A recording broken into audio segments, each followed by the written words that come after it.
Hot पर जियो drama serial इश्क में तेरे साथ की बन चुका है बहुत ही ज़्यादा इंटरेस्टिंग। उसमें हमें दिखाया जाएगा नूर को उसके पप्पा जो होते हैं उसके घर छोड़ने के लिए जाते हैं। इस पर जुल्कार शाह जो होता है उसको निकालता नहीं, बल्कि वो कहता है कि नूर जो है वो यहीं पे रहेगी, जब तक मैं चाहता हूँ वो तब तक इस घर में रहेगी और इस घर से जो है वो कहीं भी नहीं जाएगी। इस पर उसका वालिद जो होता है वो कहता है कि क्या मसला है तुम्हारे से, कभी तुम कहते हो कि नूर को तुम छोड़ दोगे, कभी तुम कहते हो कि नूर जो है वो इसी घर में रहेगी। इस पर जुल्कार शाह जो होता है वो नूर का हाथ पकड़ता है, जाकर उसको उस कमरे में बंद कर देता है जिस कमरे में वो सारी वो चीज़ें रखता है जो चीज़ें जो है वो उसके दिल से उतर गई हैं। इस पर वो नूर को वहाँ पे धक्का देके आ जाता है। नूर जो होती है वहाँ पे गिर जाती है और उसके हाथ पे जो है वो चोट पे लग जाती है।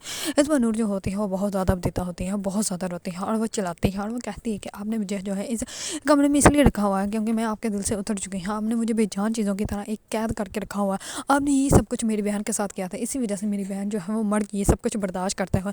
इस जुल्फ़कार जो होता है वो तो हैरान हो जाता है और वो कहता है कि क्या कहा है तुमने, वो तुम्हारी बहन थी। इस पर नूर जो होती है वो कहती है कि हाँ वो मेरी बहन थी, क्योंकि नूर जो होती है वो सारी वो तस्वीरें देख लेती है जिसमें हूर के साथ जो होता है उसका वालिद होता है और वो वालिद जो है वो नूर के वालिद के जो है वो दोस्त होते हैं। इस वजह से नूर को अच्छे से अंदाज़ा हो जाता है कि इस बहन के बारे में मेरा बाप ने बात की थी, वो बहन मेरी जो है वो हूड़ी थी। इस पर जुल्फ़कार शाह जो होता है वो बहुत ज़्यादा हैरान और परेशान हो जाता है। अगर आप लोगों को ड्रामा सीरियल इश्क में तेरे सदके पसंद है और इसके बारे में न्यू न्यू अपडेट जानना चाहते हैं तो मेरे चैनल को लाइक कमेंट एंड सब्सक्राइब करना मत भूलिएगा।